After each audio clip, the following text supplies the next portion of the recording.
Friends, तो मैं आपके लिए लेकर आ गई हूँ हमारी नई कहानी, जो कि है एक दीवाना था, एक हसीना थी, तो डीमंस। तो आपको आई होप पहला एपिसोड पसंद आया हो और अच्छा लगता है आपको ये कहानी सुनना, तो प्लीज़ ज़्यादा से ज़्यादा मेरी स्टोरी को शेयर कीजिए ताकि आप और आपके फ्रेंड्स भी मिलकर इस स्टोरी को सुन सकें। तो चलिए हम इस खूबसूरत सफ़र में आगे बढ़ते हैं। कार में झील अंगद का फ़ोन उठाती है। झील ऑन कॉल। हेलो अंगद। दूसरी तरफ से अंगद मुस्कुराते हुए बोलता है, हेलो मेरी झल्ली, निकल गए तुम लोग? झील मुस्कुराते हुए, निकल गए हम लोग, बस थोड़ी देर में तुम्हारे पास पहुंचने वाले हैं। अंगद कार ड्राइव करते हुए बोलता है, ओके झल्ली, तुम पहुंचो, मैं भी आ रहा हूँ। झील चिढ़ते हुए, इट्स झील नॉट झल्ली अंगद। अंगद हंसते हुए, क्या फ़र्क पड़ता है, झील हो या झल्ली, तो वैसे भी हो तो मेरी ही, बोलकर अंगद कॉल कट कर देता है। झील अपने फ़ोन की स्क्रीन को कुछ पल घूरती है, फिर नूर को देखती है जो बड़ी सी मुस्कुराहट के साथ ही उसे देख रही थी। झील अपनी बाहें चढ़ाते हुए, ऐसे चुड़ैलों की तरह क्यों हंस रही है यार तू? नूर मुस्कुराते हुए, यानी रू मुस्कुराते हुए, बस मेरा मन हो रहा था झल्ली दी। ये सुनते ही झील रू को देखकर घूरने लगती है। वहीं रू अभी भी मुस्कुराते हुए झील को ही देख रही थी। झील रू को घूरते हुए, चंबल की चुड़ैल अपने गंदे दांत दिखाना बंद कर। झील की बात सुनते ही रू मुस्कुराना बंद कर देती है, रू का मुंह बनाते हुए झील को देखते हुए। तो झील कार से बाहर देखने लगती है। थोड़ी देर के बाद ही आरजी एक ढाबे पर कार रोकते हैं। चारों कार से उतरते हुए झील की नज़र दो कार्स पर जाती हैं और वो थोड़ी नर्वस हो जाती है। उन दोनों कार्स में से कुछ लोग उतरते हैं। सबसे पहले एक लड़का आता है जिसकी उम्र यही करीब 24 से 25 के आसपास होगी। उसकी हाइट 6 फीट, काले बाल, ब्राउन आइज़। ये है अंगद रस्तोगी। अंगद के साथ उसका भाई शिवम भी था जो कि 23 साल का था, और उसकी माँ यानी कंचन रस्तोगी, मानव रस्तोगी उसके डैड, और अंगद के माँ बाप थे ये। साथ में अंगद की बुआ भी आई थी, कृपा उनकी बुआ थी, और उनकी बेटी का नाम जो कि उनके साथ ही आई थी वो था लिया। कंचन झील को गले लगाकर, कैसी हो झील? झील धीरे से, मैं ठीक हूँ आंटी, आप कैसी हैं? कंचन झील से अलग होकर, मैं भी बिल्कुल ठीक हूँ। वेल, अगर हम यहाँ पर रुके तो हमें देर हो जाएगी, सो आई थिंक कि हमें रायगढ़ के लिए निकलना चाहिए। वही मेरा जी सर हिलाते हुए, राइट कंचन, सो जल्दी चलते हैं। वहीं कृपा झील को देखकर अलग ही लहजे में, झील अपने होने वाले ससुराल वालों से मिल रही हो, एटलीस्ट उनके पैर तो छू ही सकती हो। वहीं कृपा की बात सुनकर झील कृपा को देखती है, फिर मुस्कुरा देती है। झील मुस्कुराते हुए, बुआ जी, जिन्हें आप ससुराल वाले कह रही हैं वो मेरी ही फैमिली है। इन्होंने मुझे बड़े होते देखा है। इनके लिए मैं अनजान नहीं बल्कि इनकी जान हूँ। मैंने कुछ गलत कहा अंकल आंटी? बोलते हुए झील कंचन और उनकी तरफ देखती है, मतलब उसके डैड की तरफ। मानव झील के सर पे हाथ फेरते हुए, नो बेटा, तुमने बिल्कुल सही कहा। तुम्हारी और अंगद की शादी अब हो रही है, पर हमारे लिए तो तुम हमारी बेटी हो। वहीं मानव की बात सुनकर झील मुस्कुरा देती है। झील कृपा को देखकर जलती निगाहों से उसे घूरती है। झील को समझ नहीं आता कि कृपा को वो पसंद क्यों नहीं है। झील ने तो कभी भी कृपा को हर्ट तक नहीं किया और ना ही कुछ ऐसा किया, फिर भी कृपा झील को हमेशा ही ह्यूमिलेट करती रहती है और ऐसी ही कोशिशें भी करती थी। सभी लोग कार्स में बैठ जाते हैं। अंगद झील और उसके पास जाकर बैठ जाता है, कहता है तुम मेरे साथ बैठोगी झल्ली। वहीं अंगद का भाई अपनी भौहें चढ़ाते हुए, oh what some privacy. Angad eye roll करते हुए, शराबी। चलो चलो चलो जल्दी जल्दी सब अंदर बैठते हैं, कार के पास जाते हैं। पहली कार में अंगद झील शिवाय और रूप, और अगली कार में आदर्श यानी आर्य जी, मानव जी, कंचन जी और मीरा जी ड्राइवर के साथ, और तीसरी कार में कृपा और उनकी बेटी लिया दोनों ही बैठे थे। तीनों कार्स रायगढ़ के लिए निकल जाती हैं। सभी इस बात से अनजान थे कि वो किसी गहरे राज की तरफ जा रहे हैं जो किसी के आंसुओं की वजह बनने वाला है, तो किसी की बर्बादी की वजह। जैसे जैसे वक्त बीतता जा रहा था वैसे वैसे झील को कुछ अजीब सी फीलिंग्स आ रही थी। अंगद झील के चेहरे की परेशानी को देखता है। अंगद झील का हाथ पर अपना हाथ रखकर, झल्ली क्या हुआ तुम्हें। झील अंगद को देखते हुए, अंगद मुझे अच्छा नहीं लग रहा, आई डोंट नो व्हाई। वहीं शिवाय बीच में ही, अरे झील हम सब कब से ट्रैवल कर रहे हैं इसीलिए तुम्हें ऐसा लग रहा है, दैट्स इट। और देखो इस रूही को जो कि खर्राटे ला के सो रही है, ये सच में रूह है यार। बोलते हुए वहीं शिवाय रूह को देखता है जो सीट से टिककर सो रही थी। झील रूह को देखकर मुस्कुराते हुए, रायगढ़ जाने की एक्साइटमेंट में कल ढंग से सोई नहीं तो अब तो नींद आएगी ही ना इसे, बोलकर झील सर हिला देती है। अंगद झील के हाथ पर किस करके, और तुम ज़्यादा मत सोचो झली, एक बार हम पहुंच गए तुम्हारी सभी फीलिंग्स उल्टी हो जाएंगी, और ये जो फीलिंग्स है ना ये सिर्फ चुटकी बजा के ख़त्म हो जाएंगी। झील धीरे से, आई होप सो। थोड़ी ही देर के बाद अचानक से कार रुकती है। रूह की आँख खुल जाती है। अंगद और झील और शिवाय को देखते हैं। अंगद शिवाय को देखते हुए, क्या हुआ। शिवाय सीट बेल्ट खोलते हुए, भाई कार के सामने एक औरत आ गई है, देखने से तो पागल लग रही है, लेट मी सी। बोलकर शिवाय कार से उतर जाता है। झील से रहा नहीं जाता तो वो भी कार से उतर जाती है। पीछे कार्स भी रुकती हैं और बाकी सब भी बाहर आते हैं। झील आगे आकर, क्या हुआ। झील की आवाज़ सुनकर वो औरत झील को देखती है। झील को देखते ही वो औरत पागलों की तरह हंसने लगती है। उस औरत के हंसने से झील डर जाती है। तू आ गई, ऐसा वो औरत झील को देखते ही कहने लगती है। तू आ गई, पर तुझे नहीं आना था।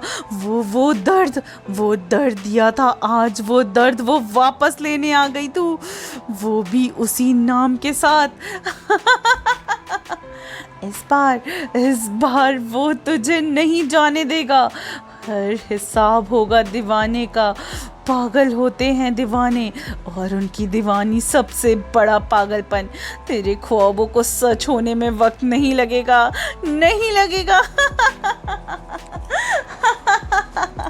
झील को पहले उस औरत की बातें तो समझ नहीं आ रही थी, पर ख्वाब वाली बात सुनते ही झील के शरीर में एक करंट सा दौड़ जाता है। वो सहमी नज़रों से उस औरत को देखने लगती है। वहीं मानव जो कि आगे आकर, हमें चलना चाहिए, आई होप ये औरत पागल है, जल्दी करो रात होने वाली है। मानव जी जल्दी से। उनकी बातें सुनकर सब लोग कार में बैठ जाते हैं और झील कार के पास पहुंचते ही तभी वो औरत चिल्लाते हुए, पागल, उसके पागलपन के आगे तो मेरा पागल कुछ नहीं। कुछ भी नहीं। झील उस औरत को इग्नोर करते हुए सब कार में बैठ जाते हैं। वहीं अंगद एक नजर उस औरत को घूरता है, फिर झील के साथ बैठ जाता है। सारी कार्स आगे बढ़ जाती हैं। वो औरत आसमान की तरफ देख के चिल्लाते हुए, देख ले देख ले, तेरी दीवानगी रंग लाई, वो वापस आ गई और वो तो अपने कर्मों का हिसाब भी लाई है। इस बार वो भाग नहीं पाएगी जाएगी तो बस तेरी बाहों में जाएगी। बोलकर ये वो औरत बहुत ज़्यादा जोर जोर से हंसने लगती है और वो उन जाती हुई कारों को देखती है, फिर अचानक से कहीं गायब हो जाती है। वहीं झील उस औरत के बारे में ही सोच रही थी और अचानक से वो कार के बाहर ही देखती है। उसके दिमाग में बार बार उस औरत का ही ख्याल आता है। अंगद झील का चेहरा अपनी तरफ करके, झल्ली अपना दिमाग खाली करो। झील अपनी पलकें झपकाते हुए, व्हाट? अंगद झील के सर पे टैप करते हुए, अपना दिमाग खाली करो और जो फालतू चीजें हैं ना उसे फेंको। झील मुंह बनाते हुए, अंगद वो औरत। अंगद बीच में ही, पागल थी यार वो, पता नहीं क्या क्या बोले जा रही थी। ऐसे लोगों के बारे में सोचकर अपना दिमाग क्यों खराब कर रही हो तुम? झील सर सहलाते हुए, I think you are right बोलकर झील अंगद के कंधों पर सर रख के आंखें बंद कर लेती है। करीब 3 घंटे के बाद ही कार रुक जाती है सारी की सारी और झील अपनी आंखें खोलती है और यौन करते हुए कार से बाहर देखती है। सभी लोग कार के उतर के, सामने एक बड़ा सा गेट बना हुआ था जिसके ऊपर एक बहुत बड़ा गेट था और मतलब वहाँ पे बड़े बड़े अक्षरों में लिखा था, रायगढ़ में आपका स्वागत है। वहीं लिया अपनी जैकेट पहनते हुए, मामा कार यहीं क्यों रोक दी, हमें तो अंदर जाना है ना? मानव जी सामने देखते हुए, लिया पर इसके आगे कार अलाउ नहीं है, हमें पैदल ही जाना होगा।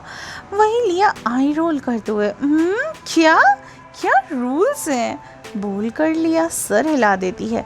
सब लोग आगे बढ़ते हैं। अंगद ने झील का हाथ पकड़ रखा था। झील ने रायगढ़ की दहलीज पर कदम रखते ही तेज से हवाएं चलने लगती हैं। ये बात कोई नोटिस नहीं करता सिवाय कृपा के। वहीं रू आसपास देखते हुए, ये इतनी हवाएं क्यों चलने लगी? वहीं आर्य जी रू का हाथ पकड़ के, बेटा ये राजस्थान है ना, यहाँ का मौसम रात को ऐसा ही हो जाता है। जैसे जैसे सब आगे बढ़ते रहे झील को कुछ अजीब सा लग रहा था। उसके माथे पर पसीने की बूंदें आने लगीं, जबकि मौसम तो काफ़ी ठंडा था। कुछ दूर जाकर एक पत्थर से झील का पैर टकराता है और अंगद से झील का हाथ छूट जाता है। मीरा जी झील के कंधों पर हाथ रखकर, बेटा बेटा तुम ठीक तो हो ना? झील सर हिलाते हुए, यस मम्मा बोलते हुए झील की नजरें सामने जाती है जहाँ एक बड़ा सा महल था। झील एकटक उस महल को देखने लगती है। वहीं उस महल के ऊपर के फ्लोर में एक खिड़की से कोई था जो एक आग के साथ ही झील को देख रहा था। वो झील को देखते हुए भयानक आवाज में, मेरी आंखों के सामने तो किसी और को छू भी कैसे सकती हो जान? किस्मत है तुम्हारे अंदर, बहुत ज़्यादा हिम्मत है जो किसी का हाथ पकड़ा था तुमने मेरी जान। ये तो गलत है ना? बोलते हुए वो अजीब तरीके से मुस्कुरा देता है। मानव टाइम देखते हुए, आई थिंक हमें चलना चाहिए, काफ़ी देर हो चुकी है। ये महल नहीं है, हमें आगे वाले महल को जाना है। झील आगे कदम बढ़ाते हुए वो एक बार मुड़कर उस महल को देखती है, फिर गहरी सांस लेके, चलो आगे चलते हैं। थोड़ी देर की चलने के बाद सब लोग एक बड़े महल के सामने रुकते हैं। वहीं शिवाई अंदर जाते हुए, वो this palace is so beautiful and looking really historical. वहीं रू इधर उधर देखते हुए, ये हिस्टोरिकल ही है, करीब 300 साल पुराना। ये हाँ, पर इसकी रेनोवेशन गवर्नमेंट कराती रहती है। और अभी जो महल पीछे देखा था वो लगभग 200 साल पुराना है। बस ये नहीं पता कि वो उसे किसने बनवाया था। झील गहरी सांस लेके, हो गया तुम लोगों का, अब चलो बाबा, काफ़ी रात हो चुकी है। बातें कल कर लेना, अभी सो जाओ। वहीं अंगद सिर हिलाते हुए, या ये ट्रैवलिंग काफ़ी थकाने वाली थी। ओह यार, मुझे सच में बहुत नींद आ रही है। सभी लोग रूम्स में चले जाते हैं और अपने रूम में जाते ही झील अपना शर्ट उतारती है और अंगड़ाई लेते हुए तभी झील को ऐसा लगता है कि कोई उसे देख रहा है। झील मुड़कर चारों तरफ देखती है पर सब तो नॉर्मल था। झील सर हिलाते हुए खुद से, आज मेरा दिमाग कुछ ज़्यादा ही खराब हो रहा है। झील के सारे थॉट्स अपने दिमाग से निकाल कर सो जाती है। कल से खाली नहीं बैठने वाली तू बोलकर झील बिना चेंज किए ही बेड पे लेट जाती है। बेड पर लेटते ही थोड़ी देर में ही झील सो जाती है। वहीं उस महल में कुछ चल रहा था। उस अंधेरे कमरे में झील की सोती हुई एक तस्वीर शीशे पे चल रही थी और कोई अपनी आंखों में आग लिए झील के चेहरे को देख रहा था। वो शख्स अलग सी आवाज़ में, दीवानगी का अंजाम देखा ही नहीं तुमने, अब अंजाम भी देखोगी और दीवानगी भी। मुझे अधूरा छोड़ा था तुमने, अब तुम खुद मुझे पूरा करने आओगी। अगली सुबह झील अपनी आंखें खोलती है। वो उठ कर बैठती और अंगड़ाई लेती। झील बेड से उठती और अपने बेड से कपड़े निकाल कर वॉशरूम में चली जाती है। थोड़ी देर के बाद ही झील बाहर आती है। उसने पिंक कलर की कॉलर वाली कुर्ती पहनी थी जिसके ऊपर वाइट स्लिप्स बनी हुए थे और साथ ही ब्लू डेनिम जीन्स। खुले बालों में सच में वो बहुत ही कयामत लग रही थी और उसने अपने बालों में एक क्लिप्स भी लगा रखी थी। झील बालकनी में जाते हुए और आसपास देखती है, तभी उसकी नज़र सामने महल पर जाती है। झील की आंखें बड़ी हो जाती हैं। झील हैरानी से, ये महल मेरी बालकनी से दिखता है। ओह गॉड, ये होना ज़रूरी था क्या? पता नहीं, जब से इस महल को देखा है कुछ अच्छा नहीं लग रहा। ये महल मुझे बहुत ही नेगेटिव वाइब्स देता है। मुझे इस महल से दूर ही रहना होगा। बोलकर झील मुड़कर अंदर चली जाती है।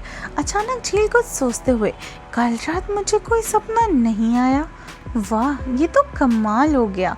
वेल, अच्छा ही है वो नाइटमेयर नहीं आए। बोलकर झील रूम से निकल जाती है। झील हॉल में जाती और देखती है कि सब हॉल में ही बैठे थे। झील जाकर सोफे पर बैठ जाती है। वहीं आर्य झील को देखते हुए, अच्छा हुआ बेटा तुम आ गई। हम तुम्हारी और अंगद की शादी की बातें कर रहे थे। सगाई तो हो चुकी है, इनफैक्ट 2 महीने हो चुके हैं। आज पंडित जी से बात करके शादी का मुहूर्त भी निकलवाना है। तुम्हें कोई प्रॉब्लम तो नहीं है ना? झील एक नज़र अंगद को देखकर, मुझे कोई प्रॉब्लम नहीं है पापा। अंगद मेरे बचपन का दोस्त है, इनफैक्ट मेरा बेस्ट फ्रेंड है। और आप भी तो कहते हैं कि हर रिश्ते की शुरुआत दोस्ती से होती है, सो आप डेट्स लिखवा लीजिए। और ये बोलकर झील अंगद को देखकर मुस्कुरा देती है। क्या होने वाला है स्टोरी में आगे, और कौन है उस महल में जो झील पर नज़र गड़ाए हुए है, और कैसी है उसकी दीवानगी? क्या झील अंगद से शादी कर पाएगी? क्या उस बंद महल में जो शख्स है वो कुछ करेगा? क्या होने वाला है? कैसे होने वाले हैं दीवाने और दीवानगी की ये शुरुआत? और कौन है जो इन्हें वाकई में तोड़ेगा? स्टोरी में आगे सुनने के लिए स्टोरी में बने रहिए, और स्टोरी पसंद आए तो चैनल को लाइक, सब्सक्राइब और शेयर कीजिए ज़्यादा से ज़्यादा। और कमेंट करके बताना बिल्कुल भी मत भूलिए कि आपको ये कहानी कैसी लग रही है। बहुत जल्दी मिलती हूँ कहानी के अगले एपिसोड में। अपना ख्याल रखिए और सुनते रहिए द डीमंस, एक हसीना एक दीवाना।